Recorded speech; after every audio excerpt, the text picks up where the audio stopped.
Deno, please. Even babies know where the mouth is when they want to eat food or when they want to take breast milk. So you can't say that you don't know where to place As not things well when researched. you need research. So she was all telling me, but how can't you know these things?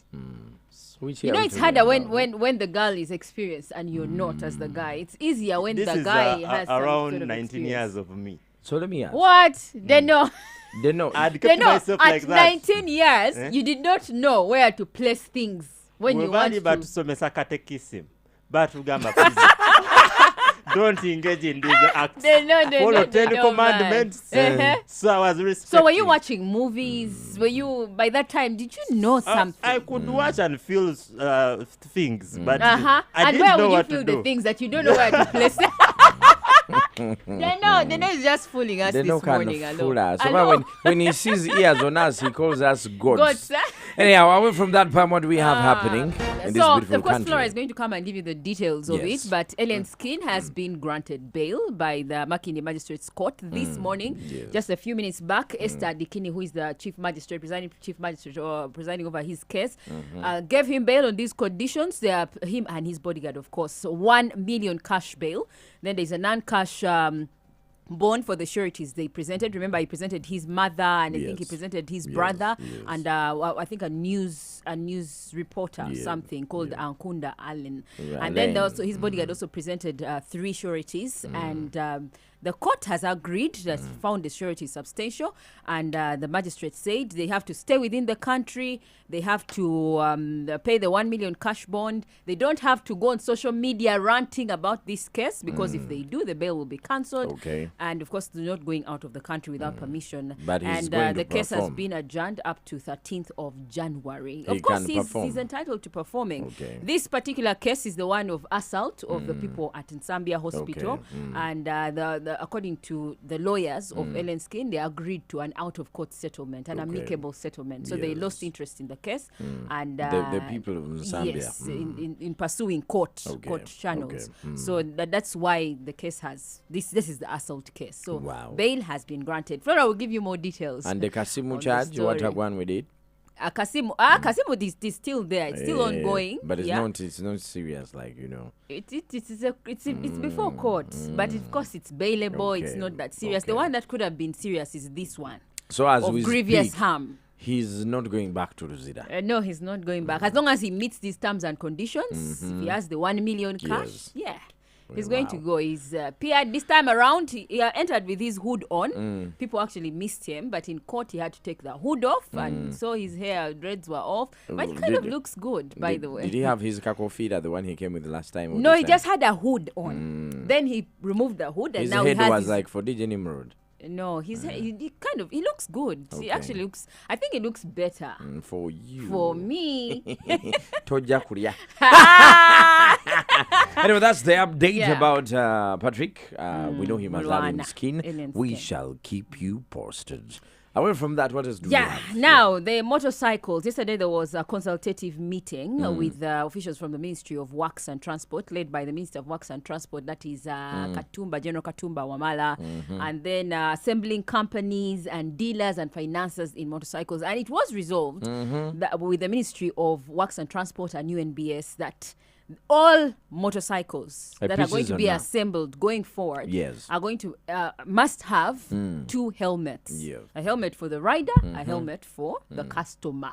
Wow. So no motorcycle will be allowed to be assembled in a factory or wherever it's being without assembled helmets. and sold without the helmet. So that has been agreed on.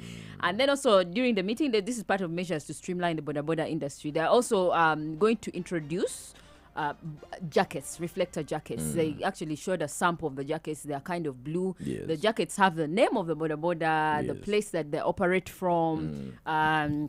There's a QR code that you can scan their contacts.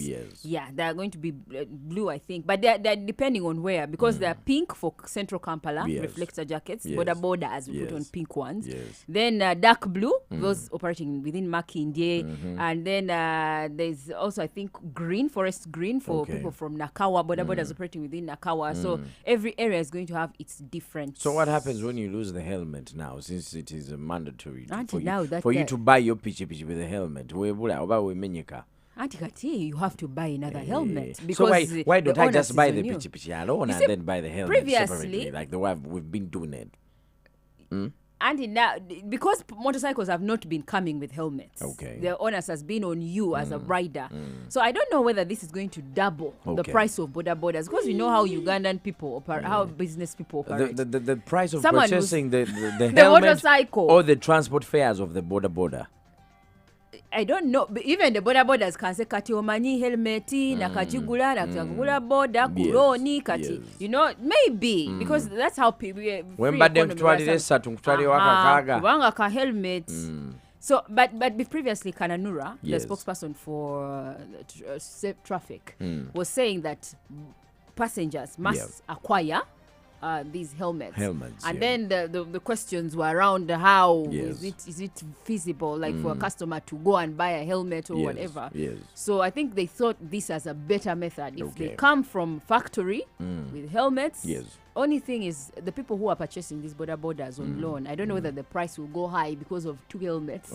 And then also the bodas. What if they find you now on the border without a helmet? When is this going to be? It's an offense. It's a traffic offense because you are supposed to have a helmet on as a rider. And now since the Ministry of Works has introduced again helmets for passengers, so traffic police is going to enforce those operations. Just the way they are doing with license. So what license? They impound your motorcycle. Galaxy FM. This is what's happening in the beautiful country, the 256. Same old days. What else do we have as we conclude? What else we have is a sad incident in Bulambuli. This is, to be more specific, Kimono village. Yesterday there were floods all over. Actually, there are several places in parts of northern Uganda, Pakwach area, that Pakwach bridge. I think it's the Olwi or Pakwach adjustment bridge, that one there has been flooded. Has been bad. Has been flooded. There was a railway like line. The previous floods took it away. Took it away terribly, and the railway is almost near the bridge. If you know the Pakwachi bridge, for some of you guys that have been there, it was so close to the bridge. The water levels were so high, and it was terrifying. Meanwhile, the elephants there were enjoying. For them, they were swimming. Yes. So anyway, there was a statement that was released by the spokesperson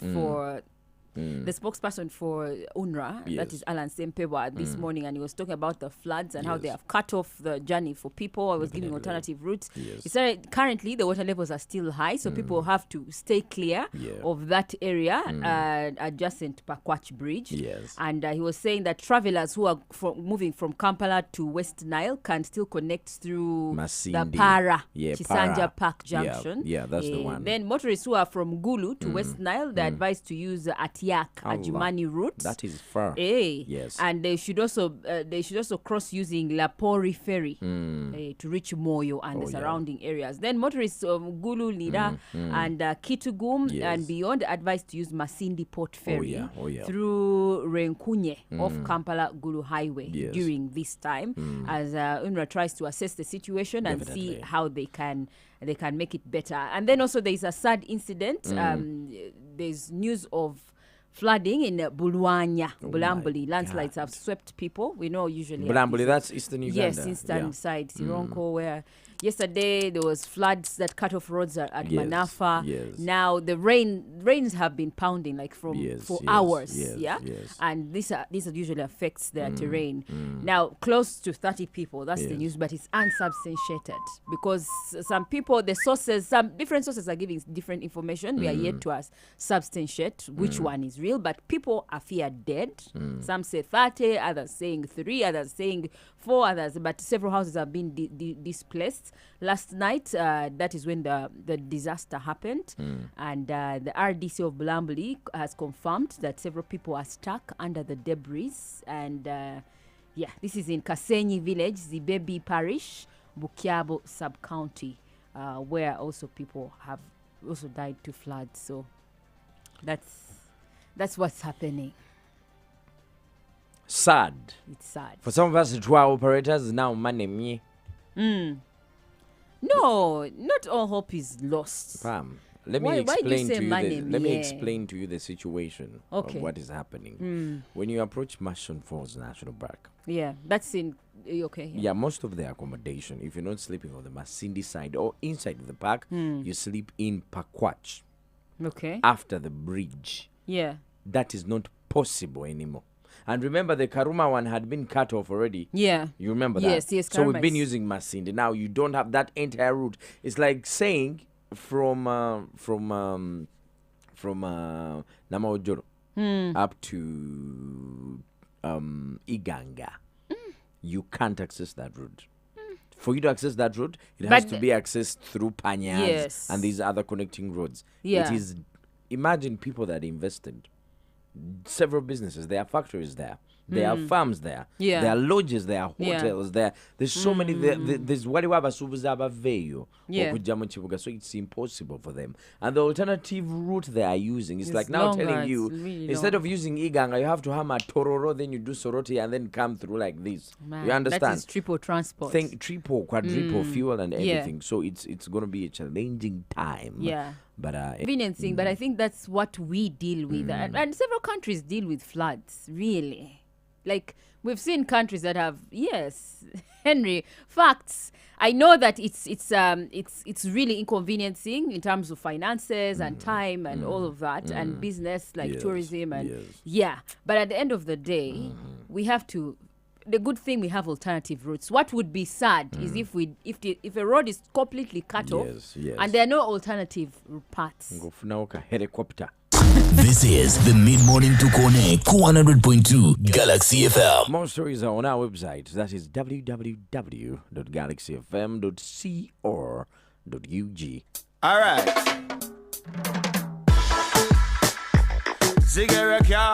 Mr. Henry on Galaxy FM. Yes again.